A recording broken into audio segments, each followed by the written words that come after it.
Alright, let's hope it works this time. I'm trying to see if this actually works. Okay. Welcome to the STEM Shed on a Saturday night because why not? Nothing else to do. But don't worry, I do have a Truly. And yes, I'm old enough to drink it. And I'm not your average tutor.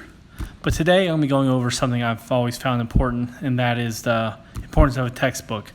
I know in college a lot of students like to rent a textbook or get those online textbooks, and the schools are doing that more so. And when I was a substitute teacher, I remember going into a lot of the schools and I see textbooks that look brand new. I mean, they look like this, even though this one's not new, they look like this. Versus this one right here, which has been beat up. In fact, I have tape on it right here holding it together. I've had this for multiple years. And I'm actually going through some of it again, thermodynamics, because I'm not really strong in there. I want to learn a lot more. Turns out chemistry, sorry, my wife decided to join in. I can see her. Wave. All right, so the importance of this is that when you're doing work and stuff, you need to have something physical. Again, I don't like the schools where they have they call them, I forget what they even call them. They'll have like computers in there, those online apps. I do not like those. I don't learn from them. They're not something I'm used to using. I think a textbook is good. And then it's also important to get a real textbook, a new one, not a used one with all the wrong answers in there. If you watch Rodney Dangerfield's Back to School, you'll know what I'm talking about. So anyways, this is a physics textbook. I'm going through thermodynamics because it's something I've always been weak in. And you'll see, get to it. All right, so this is kind of where thermodynamics starts.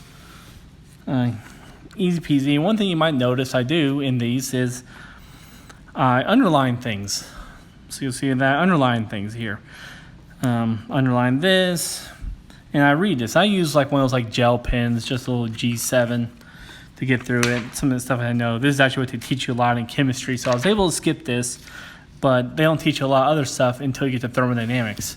So you'll see here as I take my notes and I notice things, I'll write things down to understand, connect them to, say, this pressure volume diagram right here.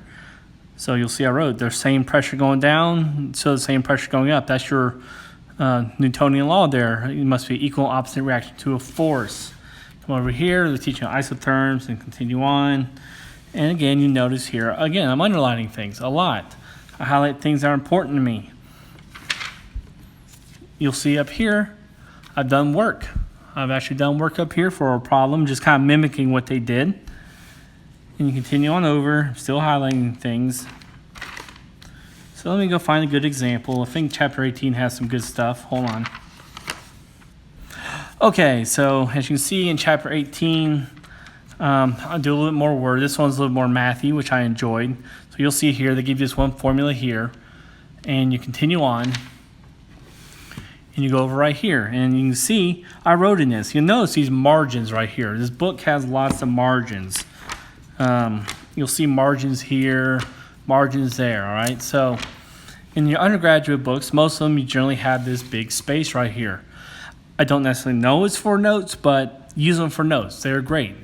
And I think they are for notes. And the reason I say that is because in this book, for example, this is a graduate level book on the phenomenology of polymer solution dynamics. It's as exciting as you can imagine.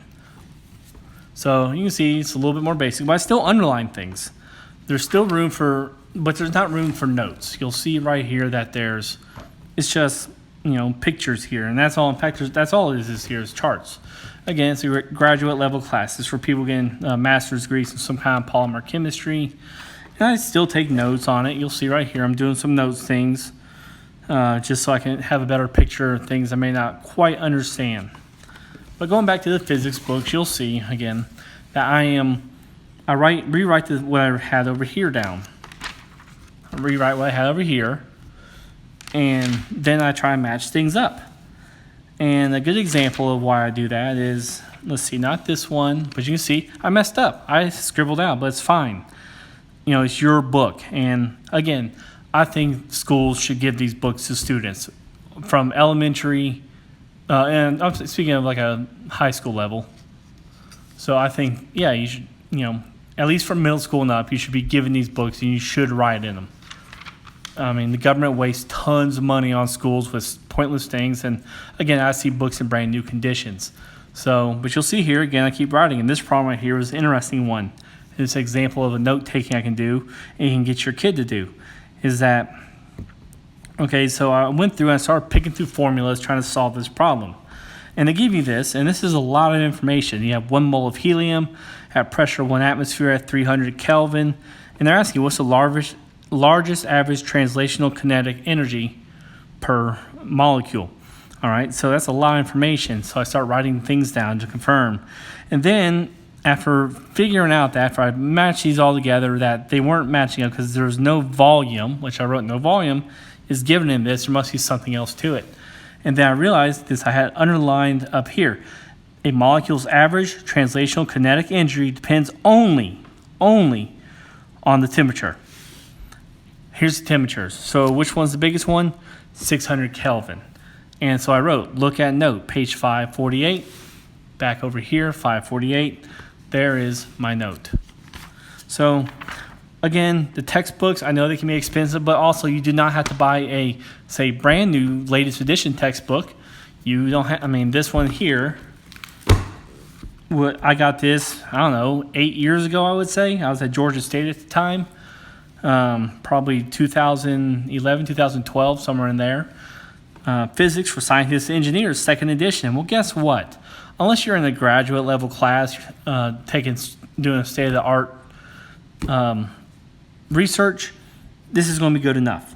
The 1st edition would be good enough. And this one right here might be on sale on Amazon for very cheap. In fact, I found this book right here. This book right here normally costs $150.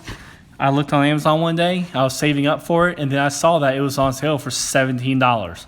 I ordered it, and I got it. So it's my book. I keep it. I write in it, and I'll always have that book. And I use it every day in my work. I use this at my work. I found applications at my work from this. So, again, parents, I know you don't want to spend extra money on a kid, more than you have to because you pay taxes for your kids already. You spend enough on a lot of things, but these textbooks are not the end of the world. You can usually find them anywhere between $100 and $200. A lot of times less if you're not trying to buy the latest, greatest book that they made. And you'll be fine. In fact, you can find them at Goodwill a lot of times. This one here is made for college level scientists and engineers, so it's calculus based. If you have a kid in high school, it won't be calculus based. So you can find actually a little bit cheaper. It'll be a little bit thinner, less area to print. So I hope this was helpful.